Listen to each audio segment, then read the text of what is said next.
Good afternoon, Vande Mataram. મારું નામ શૈલેષ જતીનભાઈ પાટીલ.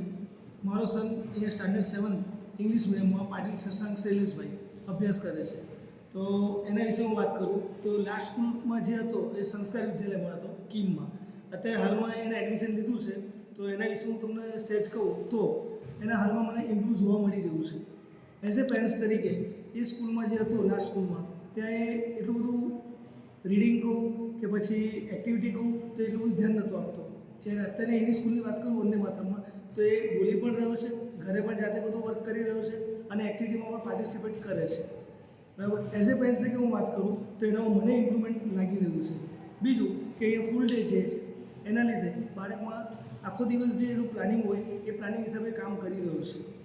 એક એનામાં મને ઇમ્પ્રૂવ જોવા મળ્યું છે. બીજું ઇંગ્લિશ સાથે સાથે સંસ્કૃત ભાષાની વાત કરું તો એમાં પણ મને ઇમ્પ્રુવમેન્ટ એમાં જોવા મળી રહ્યો છે.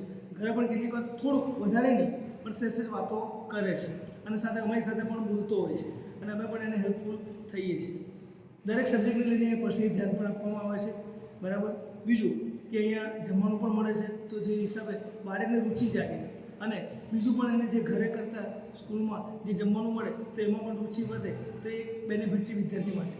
બીજું કે હું તો એવું ધારું કે એઝ એ પેરેન્ટ્સ તરીકે હું જો એડમિશનની વાત કરું કે પછી અભ્યાસની વાત કરું તો વંદે માતરમ મારા હિસાબે સારામાં સારું છે. કારણ કે અહીંયા ફૂલ ડે પણ ટાઈમિંગ છે, સાથે સાથે અહીંયા રીડિંગ પણ કરવામાં આવે છે, સાથે સાથે એક્ટિવિટી બી છે અને સાથે લંચ પણ છે. એટલે વિદ્યાર્થીનો ઓલ ઓવર આપણે જોવા જઈએ તો દરેક પ્રકારની પ્રગતિ મને અહીંયા જોવા મળી રહી છે. તો હું એવું ઈચ્છું કે જો તમારી બી ઈચ્છા હોય ફ્યુચરમાં તો તમે અહીંયાની વિઝિટ લઈને તમે પણ જાતે ધ્યાન દોરી શકો છો. વંદે માતરમ.